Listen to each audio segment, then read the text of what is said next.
I interviewed Godfrey, and we talked about the whole situation of Nipsey staying in his neighborhood, hanging out. Sure. And, I know people from that area. Sure. They would always say, you was just see Nipsey hanging out there all the time. Sure. It wasn't he was just visiting the store and then bounce out. He'd be there all day. And, Godfrey says sometimes you have to love the hood from afar. Does that mean you have to help the hood from afar then? That's what it would have to be. You have to, listen, I just always think when this kind of shit happens, you go, well, fuck it then. I'm going to have to help you from afar. I can't have this jealousy shit because it's sad, but people get angry at you, man. Every time. Let me ask you something. Every single person, we celebrate Jesus. Who killed him? We celebrate Caesar. Who killed him? His own people? His own people. A prophet has no honor amongst his own. You'll do better for your community if people see what you've done. And you gotta release the fact that your community is now not 6 blocks. It's the world. Mm-hmm. It's the world. If you take, you know how they make bonsai trees? They take a big ass tree and they put it in a small space and it grows to the size of its confines. And that's our minds. Yeah. It grows to, you know how they make gates, they bind their feet so they don't grow. That's what we're doing. We're built to be constricted in a small area so we don't what? Grow. Yeah, rest in peace to Nipsey, but you could just tell that he loved to be in his neighborhood. Sure. That was his favorite place. He didn't live there. He had a house somewhere else, I'm sure.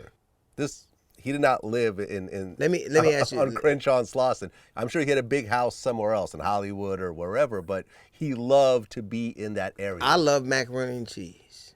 If I ate it every day, I'd be dead. Comfort kills you. It's comfort. You know why Americans are fat and illiterate and ignorant? Because we're comfortable. And I'm talking about a specific group. I'm talking about in general, where we are educationally, where we are on a health scale, our infant mortality rates. Is because we eat only what we like, and we read only what we like, and we believe only what we like. Only children do that. I know that I can't eat macaroni and cheese every day if I want to live. I know that I can't read the things I like or I can't grow. I know I can't only do the exercises I dig or I can't expand. Only children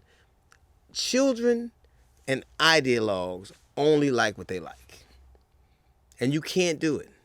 And the people in our neighborhoods, the people, we're conditioned to only be where we're comfortable. Name me the last time you grew and were comfortable.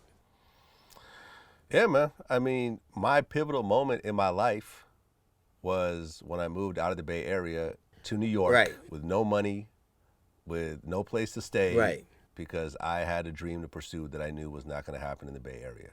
My wife made me so mad. We lived in Baldwin Hills, and it was, I'm going to live in L.A. I grew up on 135th Avenue. I moved to the Dons in Baldwin Hills. I made it. My wife was like, I don't want to be here. People kept getting robbed and jacked up, and but I was like, nah, this is where I'm supposed to be.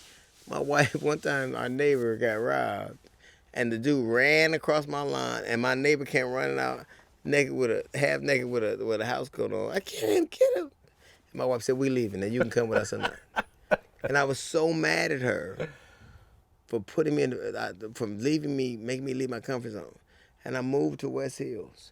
And I had been there, and I started talking about my experiences, and that became the basis of my sitcom.